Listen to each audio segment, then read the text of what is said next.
বিশেষ সমাজখনক আগবঢ়াইলে মানে নতুন প্ৰজন্মই একেলগে দেখিব। নিশ্চিতভাৱে আমাৰ যিসকল মহান মনীষী স্বাধীনতা সংগ্ৰামী আমাৰ কৃষ্টি বা সংস্কৃতিৰ যিসকল প্ৰতিভূ সেইসকলক বিষয়ে আমাৰ নৱপ্ৰজন্ময়ো তেওঁলোকৰ জীৱন দৰ্শন আৰু তেওঁলোকৰ ত্যাগ তপস্যাৰ গোটেই কথাবিলাক এটা টেকন'লজিৰ জৰিয়তে QR কোডৰ জৰিয়তেও তেওঁলোকে এই কথাখিনি জানিব পাৰিব ইয়াক ব্যৱহাৰ কৰি। সংসদ ভৱনৰ সন্মুখত মানে প্ৰেৰণাস্থল বনোৱা হৈছে, কি ক'ব এই কথাটো? আজি সন্ধিয়া 6:30 বজাত আজি সন্ধিয়া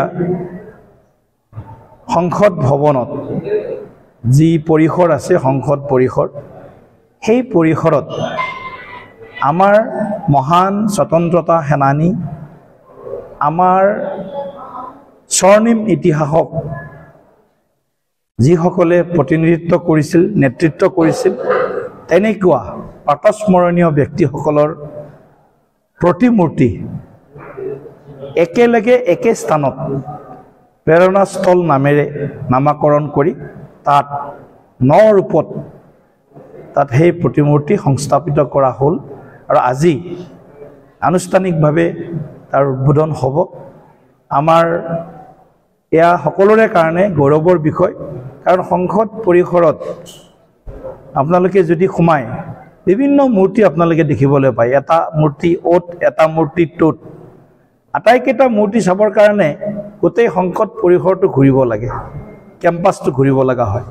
এতিয়া আটাইকেইজন সেই মহান মনীষীৰ মূৰ্তি একে স্থানত প্ৰেৰণাস্থল নামেৰে তাত স্থাপন কৰাৰ লোকসভা সচিবালয়ৰ এটা গুৰুত্বপূৰ্ণ ঐতিহাসিক সিদ্ধান্ত লৈছে।